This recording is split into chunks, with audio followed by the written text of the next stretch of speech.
The Baltimore Ravens have a potentially sneaky Week 6 advantage over the Tennessee Titans as they travel abroad to take on Tennessee. We talk about what it is and so much more coming up next on this episode of Locked On Ravens. You are Locked On Ravens, your daily Baltimore Ravens podcast, part of the Locked On Podcast Network, your team every day.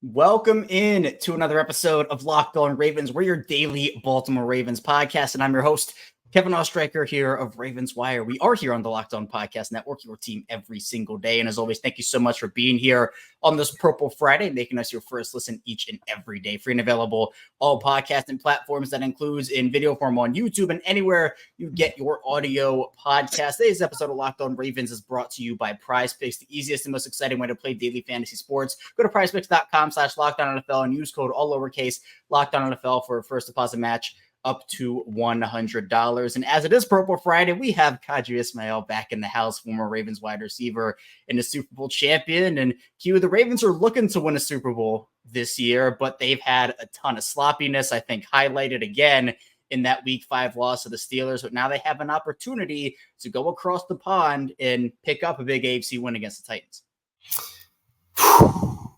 I'm just going to breathe because you look at the NFL and every year you get caught up in the hype of the offseason. In the offseason, you think you're just going to run through your schedule and you can pick out all these wins. But then at the same time, this is the NFL and the season starts to go. The train leaves the station, and then you start to figure out what the team is actually like. What do we talk about in the beginning of the year? This is a team, hey, retool, got new contracts, all the things. And going into training camp, boy, they're healthy. Boy, if we can just continue this, where they go through their early season onslaught of injuries, then you look and you're thinking that, man, this is an opportunity to kind of like control the AFC North by getting road wins against your AFC foes. And here we are. We're heading into Week 6, and I kind of know what this team is about, but then I also kind of don't. There's a lot of inconsistencies. And yes, the Titans are standing right there. They're an inconsistent football team as well. So I think across the pond, we're going to witness whether or not what team will come away with the victory, simply because we just don't know who's who in the zoo when it comes to the Ravens or the Titans. Yeah, and I think this is a big week just for bounce back for Baltimore after having such a letdown game against the Steelers in Week 5. But with going across the pond, going to London, obviously we know what happened last time in 2017. We don't talk about that game, 44 points put up by the Jaguars. But the Ravens are doing things differently this time. John Harbaugh and the Ravens have really put together a plan and spent a lot of time looking at everything and making sure that things go differently. And part of that was arriving early. The Ravens left on Monday. I think they got there Monday night-ish, early Tuesday morning, late Monday night. And I think an advantage, a sneaky advantage they have, Q, is the fact that they've arrived early. They've adjusted to the time difference. They've gotten practices in. They're practicing, at Tottenham, with Tottenham Hotspur, where the Spurs play. But the Titans, on the other hand, left last night. They left Thursday after their practice. They're going to get there probably early Friday morning, mid-Friday. I think, to me, that's an advantage for the Ravens, partially because we saw the Bills, who played last week against the Jaguars, arrived late in the week. I think they left on Friday, and the Jaguars, who had already been there for a little bit, beat them in Week 5. So I think with the time difference and everything, it's really important and really key, at least it has been, to get there, get familiar with your surroundings, and especially adjust so you're not jet lagged by the time kickoff happens. Yeah, you're absolutely right. I think all of that factors in. I mean, again, from a training aspect of things, sleep is so incredibly critical.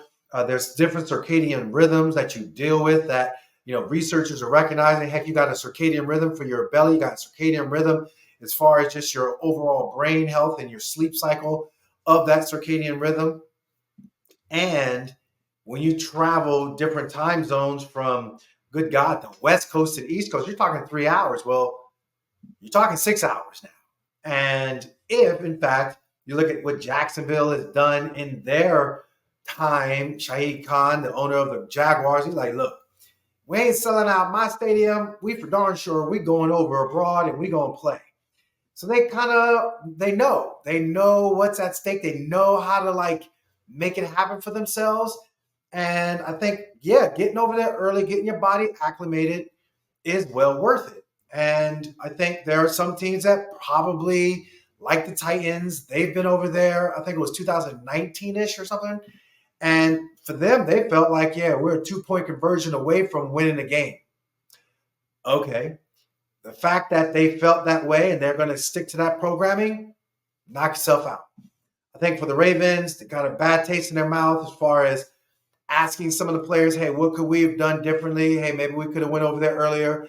Maybe we could have realized a better opportunity to get on an East Coast type schedule or get away from an East Coast schedule and get more like on the schedule of being over in London and being in that time zone and allowing your body to be at its maximum so you could play your best.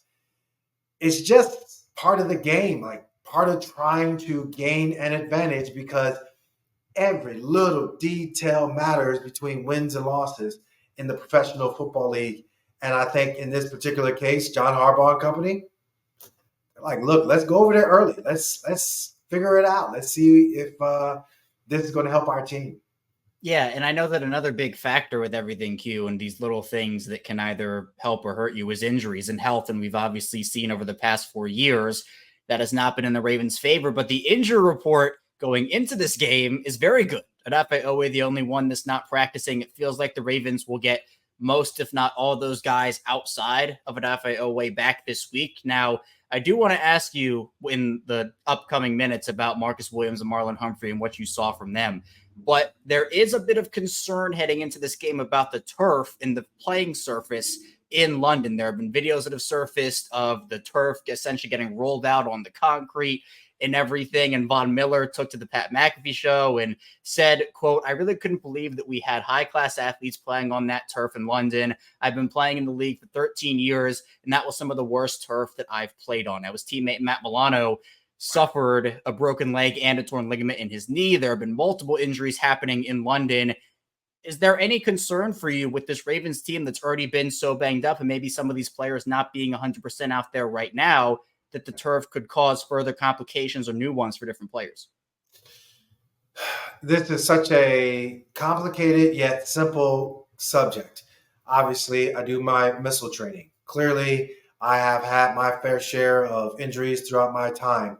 Part of the thing that I've recognized is that the one who can recover the fastest is the one who wins. When you and I have been talking for the last 2 seasons, we've delved into the art of the training, the art of the recovery. We just finished talking about it as far as how do you get yourself on a proper time frame, and then you travel early or you travel later. The Titans feel like they can travel later, get away with it. The Ravens don't feel quite the same way. There are so many ways to skin a cat. What I'm saying is this, and it is true. You can, do your traditional training, and you can expect to just go out there and play and not have a knee injury or a ligament tear of some sort or some sort of soft tissue that's going to bother you. Or you can train the right way and do the way in which you can keep your body in a position where it's more durable. Surface does matter in both equations. I vividly remember my time as an NFL and college and technically high school player, because we had the artificial surface. We had it was carpet. And yes, some carpeted surfaces were worse than others. You'd always complain, "Oh man, my back is just killing. Oh yeah, my knees, top of my knees, I got tendonitis on it." And for Von Miller and company to talk about the way in which, you could roll out. I'm putting on my fingers to show that the yarn, is supposed to stick up like this. And then what happens is you fill it in with all that crumb rubber, which is another thing, because now they're talking about how the crumb rubber has actually been carcinogenic, but we'll digress for a moment on that. with the crumb rubber being in there, it's supposed to keep the yarn up and allow for your cleat to go down and keep you to feel like grass. Well, the crumb rubber gets compacted, or the yarn itself gets flattened, and now you don't have quite what it was supposed to be. All of that. There are machines that literally help keep the crumb rubber like plush and able to be in a good playable condition. They have those machines over in Europe, and I'm surprised that they aren't using them. I know this because I was in the synthetic turf business for a little while there in the business called G9 Turf, and we talked to so many different counties and states and high schools and everything about how to make sure your turf is in good operating condition for people to play on. So it surprises me that Tottenham, the Hotspurs, with a brand new multi-million-pound stadium, it has that turf. That surprises me. And I think when you're talking about the Ravens and how many injuries they've been through, it would be the worst case scenario if you went out of. I mean, everybody talks about the Commanders Stadium and how bad that turf is. The MetLife, how bad that stadium has been with injuries. Yeah. If London starts to gain that reputation and either Ravens or Titans players go down in this one, it will continue that conversation to an already super, super huge. I think when you talk about the turf and when you figure about how big of a conversation it's become, I mean, with the Commanders, with the Jets and all those stadiums, it will only add fuel to the fire into what comes next, because players are already being so outspoken, and I think rightfully so, about how they want to play on grass and how they feel like grass is better and will reduce the risk of injuries. But coming up in the second part of the show here, we'll be talking about the Ravens and Titans preview and get Q's final thought on the turf situation. So be sure to stay tuned for that. We'll be right back on Locked On Ravens. But first, this episode is brought to you by Jase Medical. And the Jase case provides 5 life-saving antibiotics for emergency use. All it takes to get a Jase case is to fill out a simple online form, and in some cases, jump on a quick call with one of their board-certified physicians. Get ongoing care from physicians on any treatment-related questions, doctor-created, doctor-recommended, and everyone should be empowered to care for themselves and their loved ones during the unexpected. It's really important for everyone to make sure that they can take care of themselves. That's why Jase Medical offers the Jase case. The Jase case provides 5 life-saving antibiotics for emergency use and gives you peace of mind so that you're not just hoping that you have access to the medication in an emergency. Jase Medical makes sure you have the medication in hand. And it's really simple to use Jase Medical. They handle everything from the online evaluation, the licensed pharmacy medication delivery, and ongoing consultation and care. Don't get caught unprepared. Jase Medical makes sure that you are prepared for the unexpected. Get $20 off these life-saving antibiotics today from Jase Medical by using the code LOCKEDON at checkout on jasemedical.com. That's JASE medical.com. We're back. Our second segment of Locked On Ravens. Kevin Allshucker still here with Kadri Ismail, talking Ravens Titans, talking field conditions and QI. We're going to pick up right where we left off with the turf conversation quickly here before we move into the actual game preview, because I think, again, your insight has been really good on the whole turf situation and how it can impact injuries. Is there anything else you're concerned about with that, or do you have any other points you want to make on that whole situation?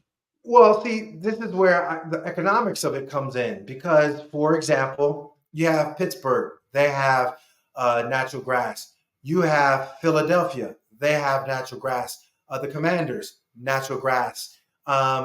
Cleveland, natural grass. Cincinnati, not natural grass. The Baltimore Ravens, M&T Bank Stadium, the Maryland Stadium Authority.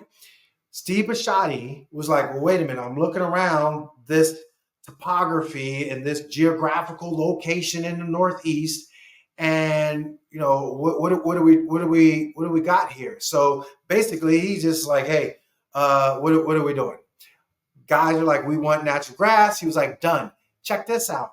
Literally, they had while obviously the Ravens' last home game, it came, it went, and now you have this long stretch of games where they are not at the vault right now, M&T Bank, and now they're going to come back after this game. They're going to play the Detroit Lions at home.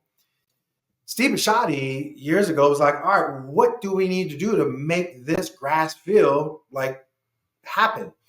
And the way the stadium is constructed, as the sun goes over the stadium, there are some blind spots or some shaded spots that can inhibit the growth of it as it gets late October, right into November, right into the meat of the season. Bruh, he got sun lamps to go ahead and push into the field, so there's always opportunity for the field to grow. There was a concert that was playing. When you look at that concert, that was Stevie Nicks and Billy Joel or something, I think it was. Bruh, they have this grass rolled up and brought in some new grass from South Carolina, grown in South Carolina, then moved to North Carolina for final seeding and analysis, and then they trucked it up here. As soon as the concert was over, boom, they laid it down. And now, I mean, bro, that's dollars. And they're like, no, we don't care. We're going to do what we need to do. So ownership, you're not getting that from Cincinnati, who just now got a new indoor facility, and they were practicing at their facility in Cincinnati on that hard surface, that synthetic surface. MetLife Stadium, they're not going. They're $1 billion stadium. The Jets and the Giants, they're not trying to roll out, or whomever is in charge of that stadium, they're not trying to roll out new grass or synthetic grass natural grass, not synthetic grass. They're easily rolling out the synthetic stuff, but the natural grass, they're not going to do the extra to allow for it to be cultivated the way it needs to be. I mean, it's dollars. It comes down to dollars. And that's where my frustration comes in, because you're talking about $1 billion business, and yet you're like, yeah, we care, but you're not putting your money where your mouth is. That's true caring. Put your money where your mouth is. Steve Bisciotti has done that. You've seen Pittsburgh done that. I know up in Philly, I'll never forget, literally Jeffrey Lurie, owner of the Philadelphia Eagles, when I was, kind of like my final years, and I'm like looking around, and that's right when the new synthetic turf was just like the buzz of it. And I remember, Jeffrey Lurie was kind of like walking the field. I was like, hey, Mr. Lurie, how you doing? Cool, whatever. I was like, man, so what you going to do with the new stadium? Are you going to put in like natural, or are you going to go ahead? And he's like, oh, we put in natural. I was like, what about that new synthetic stuff? Nah, I just don't think it's worth it. We're going to put in natural. It's a commitment from ownership at every spot in the league to do the right thing. And I think that's sorely missing when it comes to the health and welfare of players. Well, yeah, and obviously the health should be number one. That should be the number one priority. And maybe as the game continues to expand, and in London, if there is a full-time franchise there, maybe Jacksonville goes over. Who knows?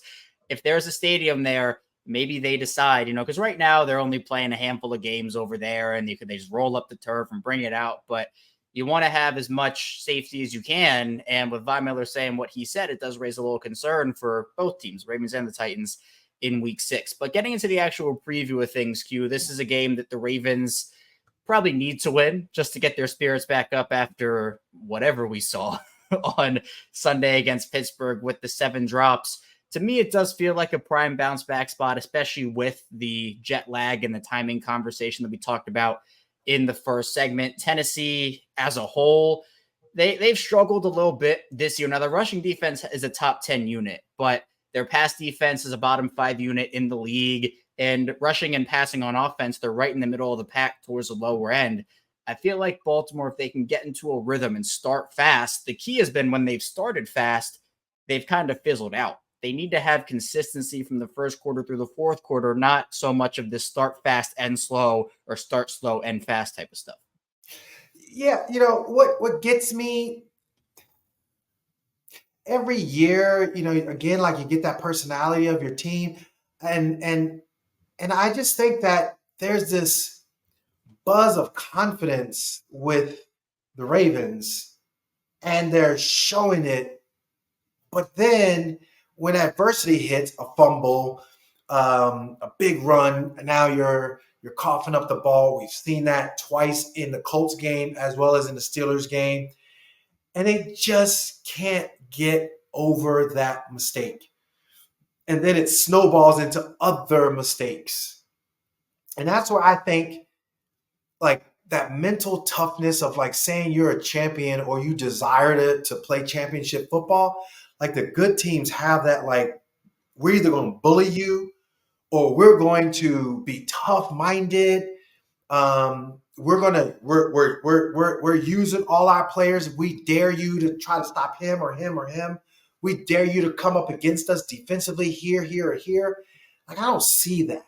And I think that's where, Kevin, this team, its identity has to be more like a mental toughness of like, just, we're the Ravens, you're not.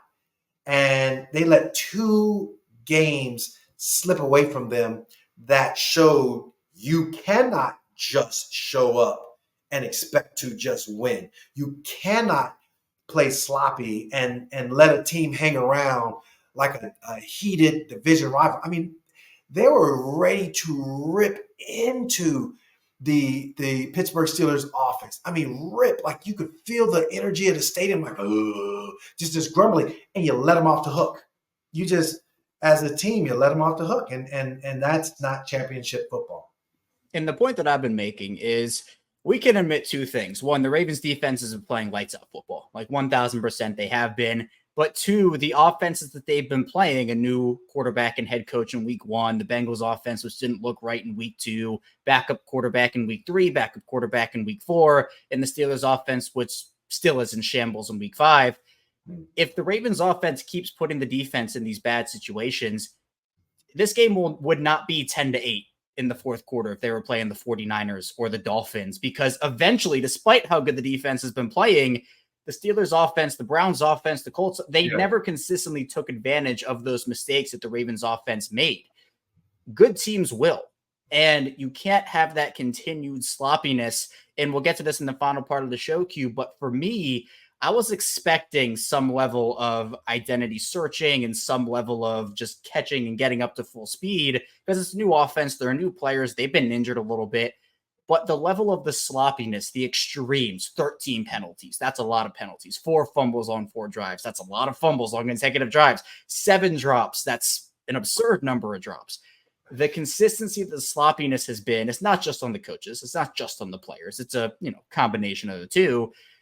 But that was not what I was expecting. So coming up in the final part of the show, we'll talk about that a little bit more, get into the drops, the state of the Ravens, and predicting the Ravens and Titans matchup. So we should have stayed tuned. Still a ton to get to on the show. But first, this episode is brought to you by PrizePicks. And if you're looking for daily fantasy sports, PrizePicks is the place for you. PrizePicks is the most fun so many have had, winning up to 25 times their money this football season. All you have to do is select 2 or more players, pick more or less on their projected stats, and place your entry. The formula is super simple as well. You can make your picks and submit your entry in less than 60 seconds, and they have quick withdrawals, easy gameplay, and an enormous selection of players and stat types. That's what makes PrizePicks the #1 daily fantasy sports app. And for this week's Ravens game abroad, maybe you're looking at Lamar Jackson going for more than his projected yard total, or Zay Flowers maybe having a bounce back game and going for more than his projected touchdown total, maybe scoring his first ever NFL touchdown. There's so many things that PrizePicks has to offer, including weekly promotions like Taco Tuesday, which means each Tuesday PrizePicks discounts select player projections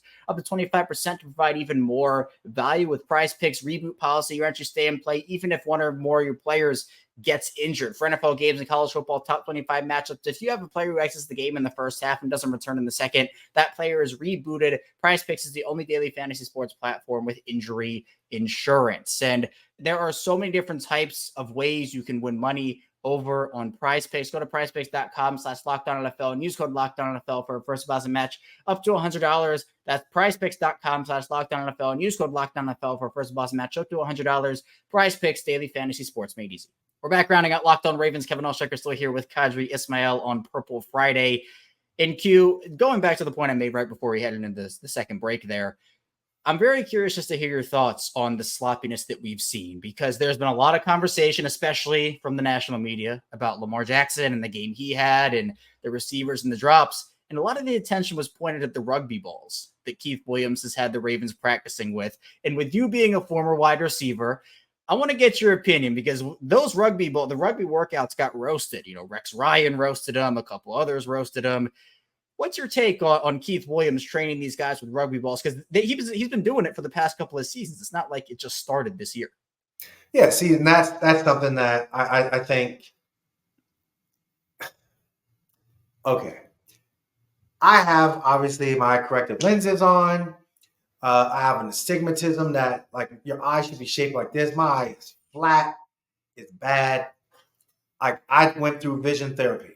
I am pleasantly shocked that I had an opportunity to play in the National Football League with my eyes that bad. Your depth perception and the way in which you see and interact with the world dictates and helps your athleticism. That being said, through that vision therapy, I have gained a healthier respect of the art of catching. I've trained many a person, and under pressure, does it work? That's my gold standard. Under pressure, does it work? And I know for a fact that from a vision aspect of things, the more you can zoom out and in with your peripheral vision, not your central vision, the better that you can team your eyes together, the better you're going to have with the depth perception of catching the ball. So you do a ton of drills where you might just do one eye. You might do just the ability from different angles with the eyes, different able to catch it in certain ways, and different size balls.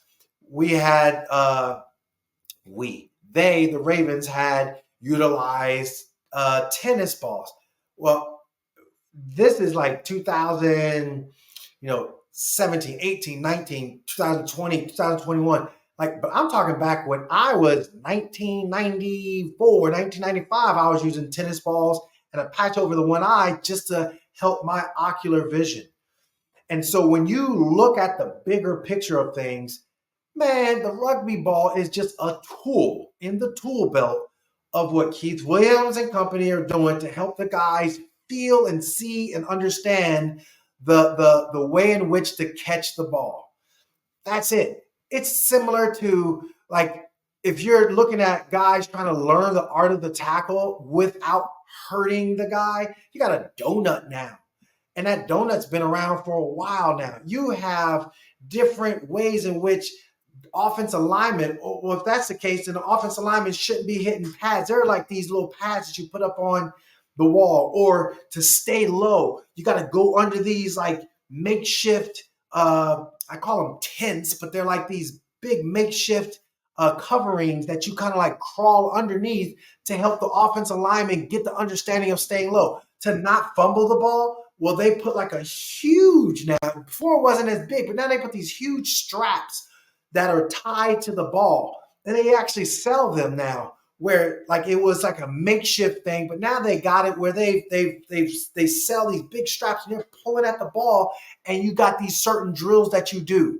Shut the front door, Rex Ryan and company, when y'all talking about a coach being innovative and helping out the guys and their nervous system and trying to help them be able to just stimulate the body to be able to catch the ball. You do it with all these other drills, you do it with all these other tools. That's no different. So you got to miss me with all that. Yeah, I think that it got a lot more attention than I thought it would, and a lot more backlash too. I mean, I understand that it's not a natural thing to do, but I think in training, you don't want to just have everything be cookie cutter vanilla. You want to give players and whoever you're training opportunities with different things, and the rugby ball is just a situation that's going on there. But the sloppiness has been a concern. And it's been consistent. It's been consistently different too, which with each thing being, penalties and drops and fumbles and turnovers and everything like that. I thought Lamar had a rather good game against the Steelers. So the interception was not good. I'm not going to defend that throw, but I think other than that, he was hitting his receivers and they were just dropping them, wide open drops, going up against a Tennessee team where, again, the strength is in the run defense for Tennessee. Do you feel like this is a game that Baltimore wins? Do you feel like Baltimore bounces back here, or are they flying home to play Detroit in week 7 with another loss under their belt? Yeah, I mean, again, Tennessee, like I said, they've done their win-loss as well. They've been up and down. Sure that they can be stout against the run, but I think this Ravens ball club, if Morgan Moses comes back, I think Patrick McCarry's done a phenomenal job this year, so I don't doubt it. I think Ronnie Stanley needs a huge bounce back game. I think, from a running back aspect of things, that running back room, mother of pearl, like they need to just step up because they've been like, you can't have these explosive runs and then all of a sudden fumble the ball. That's just, not it. Lamar, if he had issues with like not playing as well with the games against Pittsburgh, he showed up. Now, again, you're right. The interception, that was just bad flow of it. I saw one of the pundits, I think it was Dan Orlovsky, ESPN, he talked about kind of like how to throw the fade route and all that. And I was like, yep. It just clicked in my mind like, yeah, I could totally see the timing of it all. Wasn't great. Odell Beckham certainly didn't help his cause out either. He got jammed, and I don't think he really ran the greatest of routes. So there was a lot there. That's not excusing Lamar's interception. But I think overall, like Lamar did well, and his people around him just didn't step up to help him out. Like they didn't at all. Breathe a minute, Kadri, because I am so keyed up right now because I think this is a winnable game. Like I'm like, fellas, if y'all want to get to where you need to get, these next 2 weeks are against teams that Detroit trying to act like they're the big new dude on the block, and Tennessee is trying to stay relevant, and they're fighting for their relevancy as well. Like you got other teams that are starting to separate themselves over in the NFC, like the 49ers.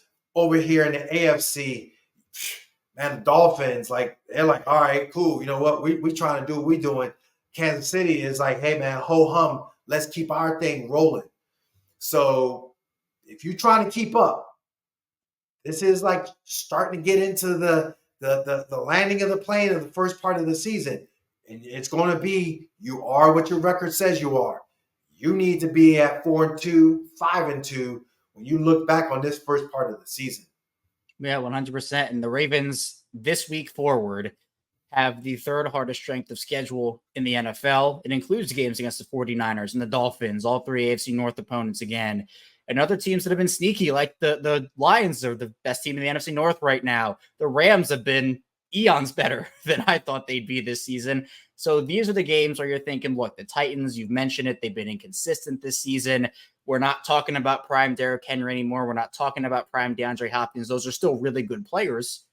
But at this point, I think that with how good the Ravens have been outside of the sloppiness, and again, you have to factor in everything. I think this should be a Ravens win, but, we've said that against the Colts, which looked like a very winnable game. We said that against the Steelers, which looked like a very winnable game. And they just kept them around for a little too long, and that's what happened. So I will say I'll believe the Ravens will learn from their mistakes. If it happens again, I don't know how much belief I'll have left, but I'm going to say the Ravens win 24-14 over the Titans. But Q, I appreciate you hopping on. Thank you so much for joining me. I hope when we talk next week, I really hope that this team pulls it together, puts up a dominant performance in London, because I think it'll go a long way for their confidence and just how they're viewed around the league in general. Shout out to the Stevenson's women's lacrosse team. Had a chance to speak with them and talk to them and motivate them as far as their upcoming season. And at the same time, if the Ravens don't get it done, I think we're looking at a whole different ball game, because you talked about that strength of schedule. I mean, you are what your record says you are. I think they're going to be a middle of a pack football team looking at barely making it in, maybe a wild card or missing the playoffs entirely. Yeah, we'll see what happens, because if they start to drop these games, especially conference games, this is a conference game. If you were to lose one of the next 2 weeks, you'd want to lose to Detroit, because that's a non-conference opponent. So get the win this week, and then you move forward 1 week at a time for the Ravens. That's all I have for you today, Q. I appreciate you as always. Be sure to follow him over on Twitter at @IamKadriusMao. That link will be in the description below. When we get back here on Sunday, we'll be doing an instant reaction live stream to the Ravens and Titans game. So be sure to stay tuned. I'll see you right back here then on Locked On Ravens.